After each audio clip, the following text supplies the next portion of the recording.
I ran into this last week. Here's what fixed it for me. Setting up your payout method on the Etsy app is crucial for getting paid for your sales. Here is how to do it step by step. Step 1. Open the Etsy app. Launch the Etsy app on your mobile device. Make sure you're logged into your seller account to access your shop settings.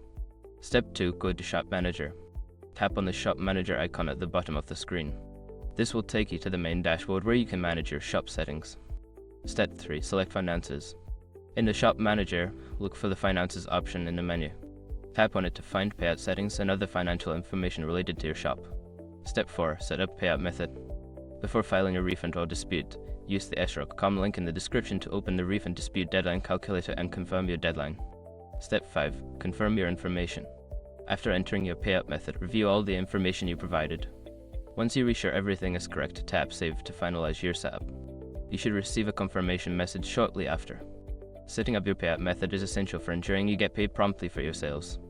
If you run into any issues, don't hesitate to check Etsy's Help Center for more guidance. Happy selling!